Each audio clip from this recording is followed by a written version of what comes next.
जो हमारा संगठन है जो भारतीय रेलवे मजदूर संघ से जुड़ा है और जिसका मातृ संगठन है भारतीय मजदूर संघ, जो देश में नंबर 1 का संगठन है। और ऐसे संगठन का जो हमारा ये डीएमआर के इसका जो रूटीन वर्क होता है वो कॉन्फ्रेंस यहाँ पर हुआ है। इस कॉन्फ्रेंस के अंदर में हम लोग रेजुलेशंस पारित करेंगे।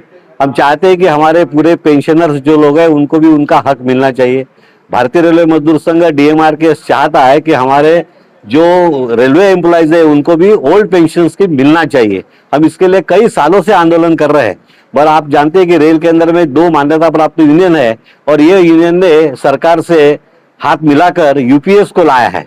हम ये नहीं कहते कि यूपीएस खराब है करके, पर यूपीएस के अंदर में जो कुछ प्राविधान दिया है वो हमारे एम्प्लॉयज को ठीक ढंग से उसको लाभ नहीं मिल सकता है। इसलिए भारतीय रेलवे मजदूर संघ लगातार कह रहा है कि जो पुरानी पेंशन स्कीम है वो हमारे सभी लोगों कर्मचारियों को अगर मिलती है तो उसका लाभ मिल सकता है। यह प्रमुख भूमिका हमारी यहाँ पर है। आज जो रेल के अंदर में अनसेफ्टी वर्क चल रहा है, वो अनसेफ्टी वर्क के कारण कई जगह पे एक्सीडेंट्स हो रहे हैं।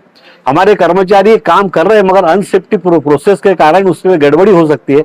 भारतीय रेलवे मजदूर संघ ने अपने त्रैवार्षिक अधिवेशन के अंदर में ऐलान किया है कि हमारे हवरेज जोन के अंदर में सेफ्टी सेमिनार हम लोग करने वाले हैं और जिस कारण हमारे जो कर्मचारी है उनको प्रशिक्षित करके वो कार्य करके हमारे रेल को आगे बढ़ाना है। आप देखते कि बहुत जगह पे हमारे कोई गलत ढंग से काम करके एक्सीडेंट करने का प्रोसेस रेल के अंदर में चल रहा है, ये भी आप मानते हैं। और सब बातें हमारे कर्मचारियों के ऊपर में आता है। हमारा जो ट्रैकमैन बेचारा काम करता है उसको कोई सेफ्टी नहीं। हम चाहते हैं और हमने एक रेजोल्यूशन भी पारित किया है कि हमारे क्लास 4 एम्प्लॉइज को रक्षा सुरक्षा कवच जो है वो एक यूनिट रहता है जिसके कारण उसको सेफ्टी होती है, ये सुरक्षा कवच मिलना चाहिए।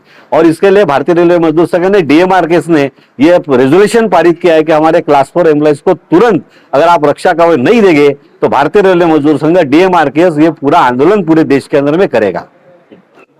मेरा नाम शशिधरन है, दक्षिण मध्य रेलवे कार्मिक संघ का महामंत्री हूँ। आज हमारा 32nd जनरल काउंसिल हो रहा है इधर नांदेड़ में। पहली बार नांदेड़ में मीटिंग लगाया हमने, आयोजित किया है। मेन मुद्दा तो अभी मंगेश जी आपको बहुत कुछ बताए, उसके अलावा जो है हमारे जो रेजोल्यूशंस के बारे में हमने बताया था। जो रेजोल्यूशंस ये मीटिंग में आज हम लोग इधर पास कर रहे हैं उसके बारे में मैं थोड़ा बताता हूँ। सबसे पहला है सैंक्शनिंग ऑफ लीव के बारे में। छुट्टी का सैंक्शन में बहुत सारा पॉलिटिक्स होता है। जिसको पसंद है ऑफिसर का जो ब्लू आइड बॉय है उसको सैंक्शन हो जाता है, जिसका जितना भी इमरजेंसी हो उसको सैंक्शन नहीं होता है। तो ये लीव का एक बहुत बड़ा सैंक्शन करने का, उसमें बहुत बड़ा पार्टीसन एटीट्यूड और इसके बारे में बहुत ये होता है। उसके बारे में हम लोग पॉलिसी जो लीव सैंक्शन पॉलिसी है इसके बारे में हम लोग डिटेल में एक मेमोरेंडम सबमिट करने वाले हैं। ये हमारा सबसे पहला रेजोल्यूशन है।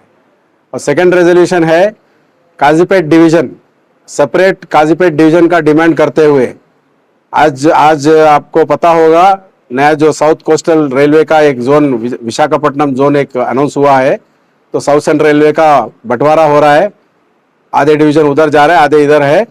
और इसमें जो है जो बच गया इधर का जो पोर्शन है इसमें सिकंदराबाद जो डिवीजन है वो सबसे बड़ा डिवीजन है। 22,000 एम्प्लॉयज काम करते हैं इधर और जोग्राफिकली भी बहुत एरिया कवर करता है बहुत। तो इसमें बहुत सारे दिक्कतें आ सकती है एडमिनिस्ट्रेटिवली। इसके लिए काजीपेट हेडक्वार्टर्स बना के एक डिवीजन बनाने का हमारा एक डीएमआरकेएस का एक डिमांड है और स्थानीय लोगों का भी बहुत सारा उस पर ये है। तो हम उनका सेंटिमेंट को भी नजर ये करते हुए हम लोग काजीपेट सेपरेट डिवीजन का डिमांड कर रहे हैं। तो ये एक हो गया। इसके लिए हम लोग एजिटेशन प्रोग्राम स्टार्ट करने वाले हैं मेमोरेंडम सबमिट करने के बाद। DRMKS ची 32वी जनरल काउन्सिल मीटिंग आज नांदेडला आयोजित केली होती। BRMS नावाचं आमचं एक मोठं संघटन आहे, देशभरावर काम करत असते आणि नांदेडला DMRKS ची स्थापना होऊन आता एक 3-4 वर्ष झालेली आहेत। या काळामध्ये मेंबरशिपचा विषय असेल, रेल्वे कर्मचाऱ्यांच्या प्रश्नाचा, सुरक्षेचा विषय असेल, अशा सगळ्या प्रश्नावर आवाज उठवणं आवश्यक होतं। इथं BMS च्या संलग्न असलेली जी संघटना आहे DMRKS ची संख्या कमी आहे, पण उद्देश जर पाहायला गेलं तर आपल्या DRMKS चा जे उद्देश आहे ते रेल्वे कर्मचारी सुरक्षा असेल, त्यांना सुविधा देणं असेल, त्याचं संरक्षण असेल, याच्यामध्ये ते पुढे आहे। आता झालेल्या इलेक्शन मध्ये 9% पेक्षा जास्त मतदान घेऊन आमच्या संघटनेनं या ठिकाणी आपलं प्रभुत्व सिद्ध केलेलं आहे. भले आम्हाला सत्ता मिळाली नसेल, पण येत्या काळामध्ये DMRKS जे आहे, दक्षिण मध्य रेल्वे कार्मिक संघ, या नांदेड डिव्हिजन मध्ये टॉपला असेल यामध्ये काही शंका नाही. लोकांच्या मनामध्ये आहे भारतीय मजदूर संघाच्या संलग्न संघटनेसोबत जावं, पण तिथपर्यंत आपण पोहोचलं पाहिजे हा प्लॅन आम्ही आता ठरवलेला आहे. आणि येत्या काळामध्ये रेल्वेचा प्रत्येक कर्मचारी अधिकारी हा आमच्या DMRKS मध्ये राहील, यात काही शंका नाही. धन्यवाद.